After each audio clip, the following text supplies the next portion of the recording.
morning, boys and girls, and welcome to another fantastic edition of Adventures of the Broke and Retired.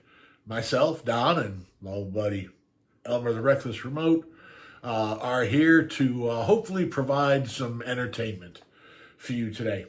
Today is going to be a little bit of pictures, a little bit of talking. First of all, I'm going to tell you, I am so freaking tired. I have no idea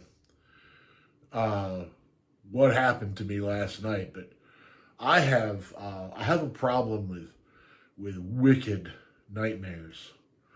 I mean, wicked nightmares, and I had them last night, and they're so real that you wake up and look around, and it takes a few minutes for you to realize that it was just a dream.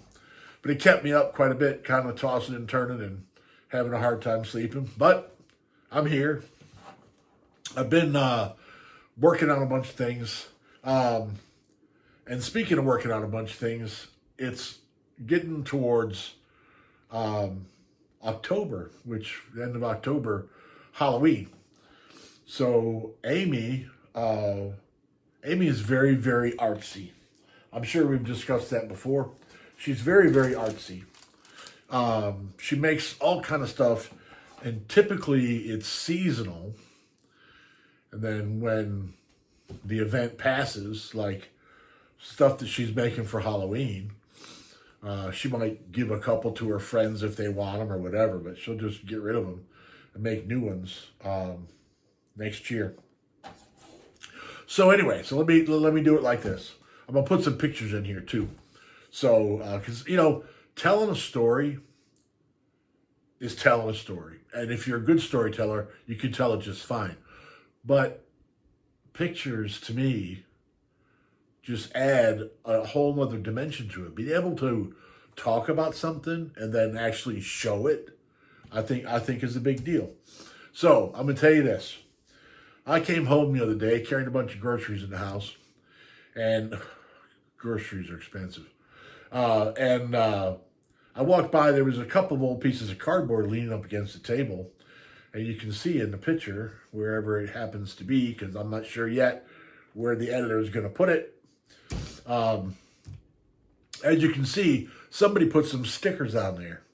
Now, they look like faces. Put some stickers on that look like faces. I thought it was pretty, at first, why are you going to buy the stickers and then put them on an old piece of cardboard you're going to throw away? But hey, that ain't up to me. You know what I mean? I'm not the one making the stuff, so not my business.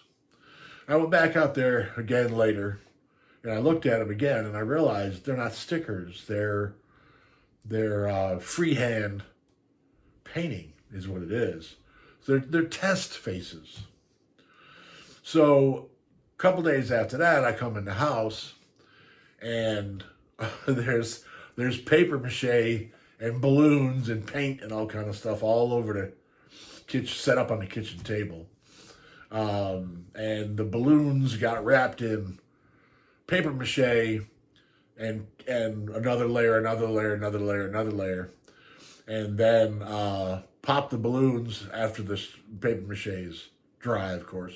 Pop the balloons, trim off the tops so you get like a little cup or a little bowl. And then she painted the outside of them to look like pumpkins. And I'm going to tell you something. I think they're pretty good. I've got a list here that I got to read from so I get the order right. And I'm hoping this comes out well enough to be able to see. All right. I had to name all the pumpkins so that I could refer to them.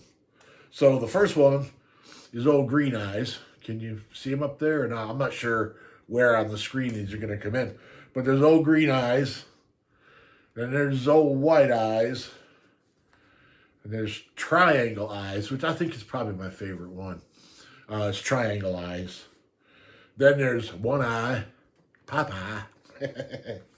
Then there's Black Eyes. And then there's Toothy Grin.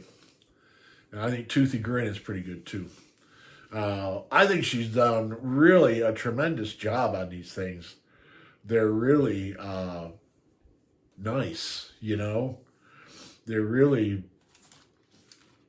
attractive. And the idea behind them is to, uh, she's gonna,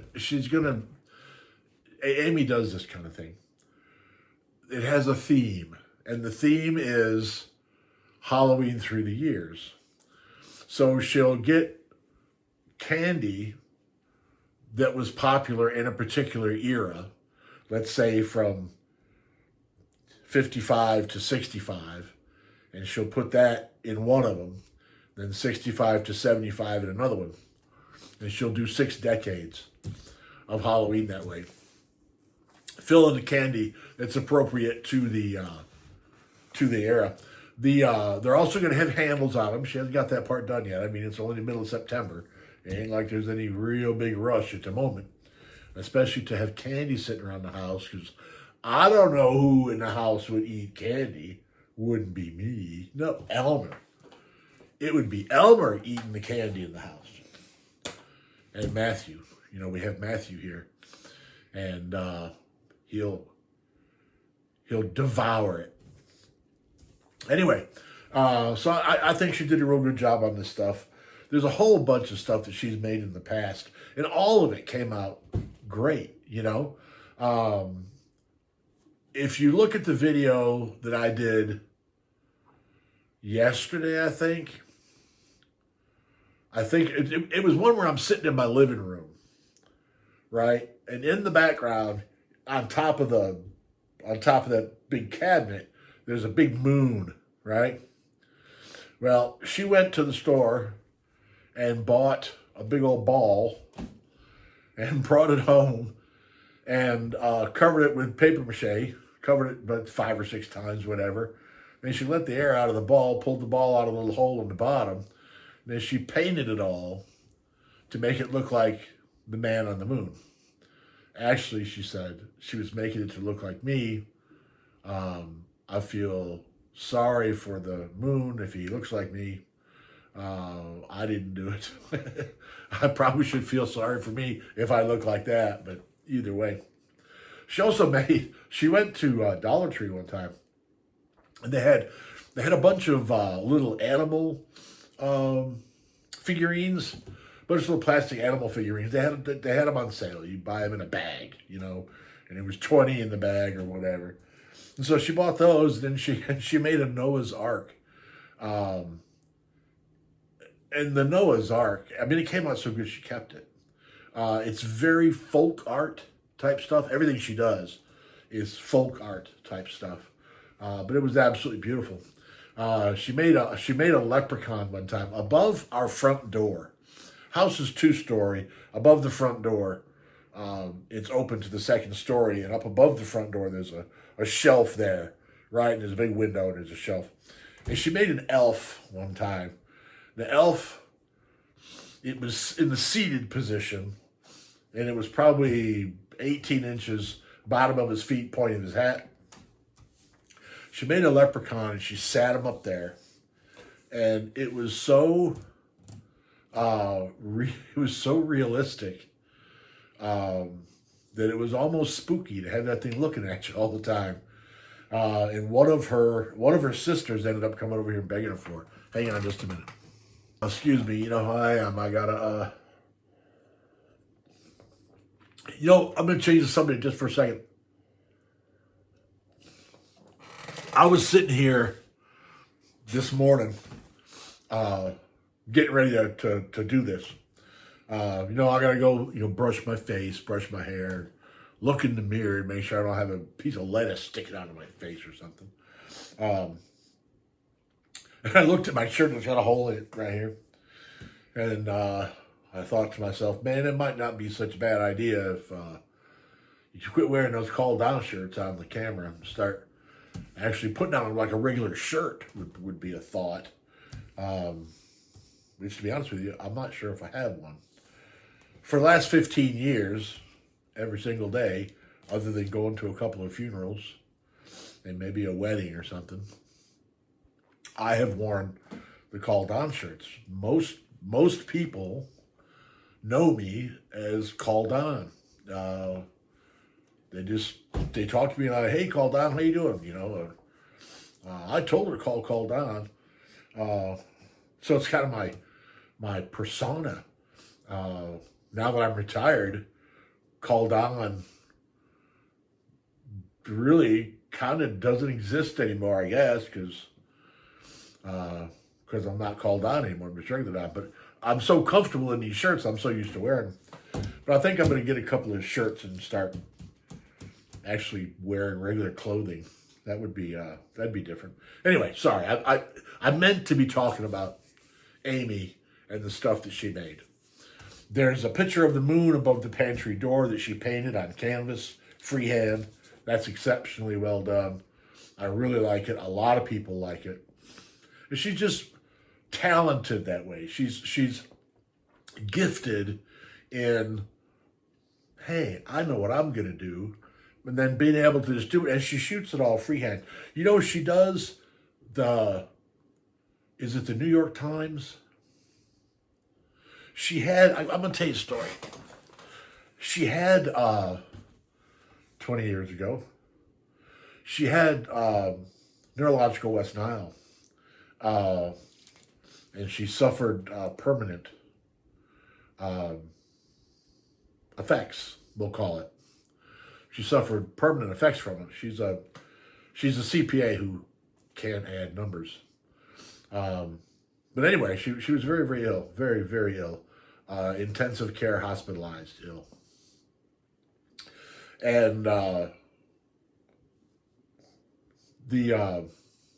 left her. No, what was the point of this? I don't remember. Can you believe that? Maybe I'm the one who was over there. Got lost halfway through. Bingo. All right, let me pause it for a minute and regather my thoughts.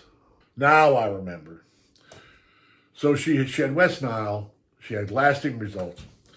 And the doctor told her one of the things that she should do is exercise her brain.